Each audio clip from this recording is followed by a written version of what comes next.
ठीक है। और केंद्रक के बारे में हम लोग पढ़े हुए हैं, ऐसे नहीं पता थे कि ये कोशिका हो गया, कोशिका के बीच में वो केंद्रक होता था छोटा सा, इसी केंद्र को, इसी को हम बड़ा करके यहाँ पर देखे हैं। ये बीच वाला भाग है, छोटा वाला भाग ही बड़ा करके दिखाया गया है। मैंने उसके अंदर क्या है, अब कोशिका तो दिख रहा है, इसके अंदर केंद्रक है ना छोटा सा, अब इस केंद्र को यहाँ पे बड़ा किया गया है। अब इसके अंदर क्या क्या है, केंद्र के अंदर क्या क्या होता है।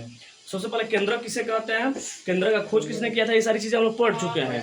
फिर भी एक बार बता देते हैं। केंद्रक है ना, कोशिका के बीच में, है ना, कोशिका के बीच में एक गोलाकार बीच वाले भाग केंद्रक बोलते हैं, या ऐसे बोलते हैं कोशिका के बीच में गोलाकार, है ना, गाढ़ी संरचना पाई जाती है, जिसको हम लोग केंद्रक बोलते हैं। केंद्रक का खोज रॉबर्ट ब्राउन किए थे 1831 ईस्वी में, है ना।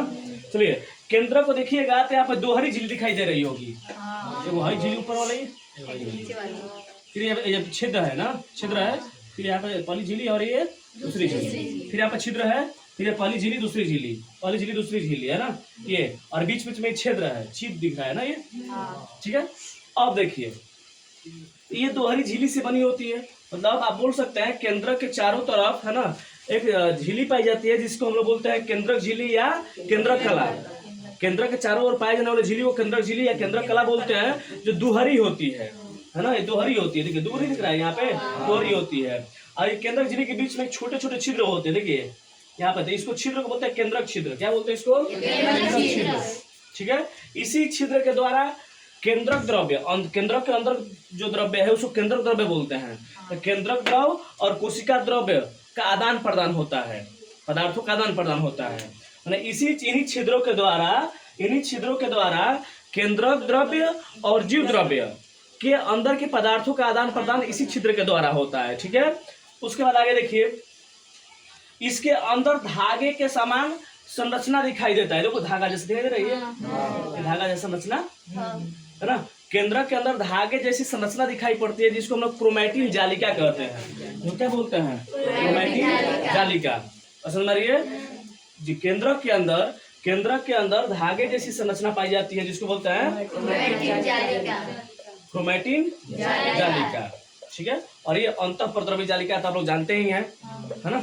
अंतःप्रद्रव्य जालिका खुरदरा भी होता है, चिकना भी होता है। यहाँ पे एक खुरदरा दिया हुआ है ना, इसके चारों तरफ अंतःप्रद्रव्य जालिका है, जिसके ऊपर छोटे छोटे कण चिपके रहते हैं। क्या कहलाते हैं, राइबोसोम। ये तो अंतःप्रद्रव्य जालिका है, लेकिन जो कण चिपका हुआ है कण क्या कहलाता है, राइबोसोम कहलाता है ना। उसके अब देखिए आगे देखिए, इसमें ये जो क्रोमैटिन जालिका है ना, क्रोमैटिन जालिका ये जो है डीएनए और प्रोटीन का बना होता है, ठीक है। क्रोमैटिन जालिका किसका बना होता है, डीएनए और प्रोटीन का बना होता है। डीएनए प्लस प्रोटीन का बना होता है, कौन, क्रोमैटिन जालिका। जो धागे जैसे संरचना दिखाई दे रहा है, ये जो क्रोमैटिन जालिका है, ये किसका बना होता है, डीएनए और प्रोटीन का। डीएनए का पूरा नाम होता है डीऑक्सी राइबोज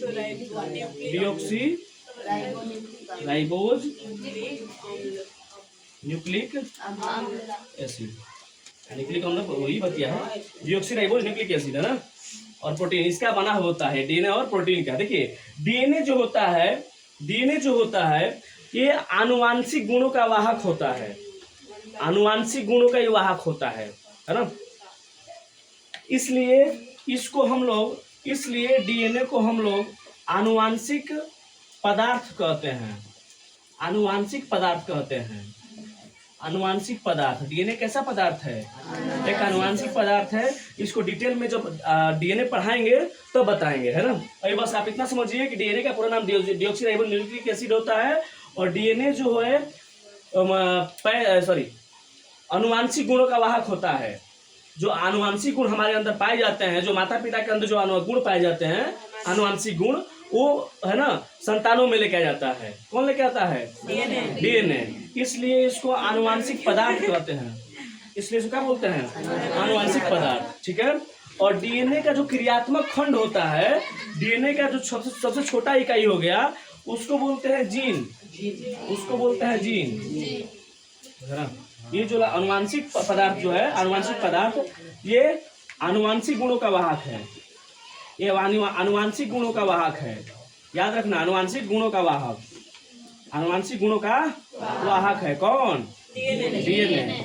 और डीएनए का जो क्रियात्मक खंड होता है, डीएनए का जो क्रियात्मक खंड होता है उसको बोलते हैं जीन। और ये जो जीन होता है पैतृक गुणों का वाहक होता है, ये पैतृक गुणों का वाहक होता है, पैतृक गुणों का वाहक होता है।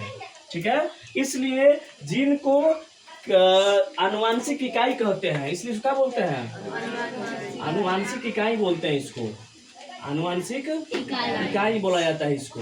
और आनुवांशिक पदार्थ किसको बोलते हैं, डीएनए को, डीएनए को आनुवांशिक पदार्थ कहते हैं क्योंकि ये जो आनुवांशिक लक्षणों को वाहक होता है। और ये जो डीएनए का जो क्रियात्मक खंड उसको जीन कहते हैं, और जीन पैतृक गुणों का वाहक होता है, इसलिए इसको आनुवांशिक इकाई कहते हैं, है ना। और इतना ही चीज था, तो इसको लिखवा दिया जाएगा कल, कल कर रहे हैं। हाँ, इसी टाइम पर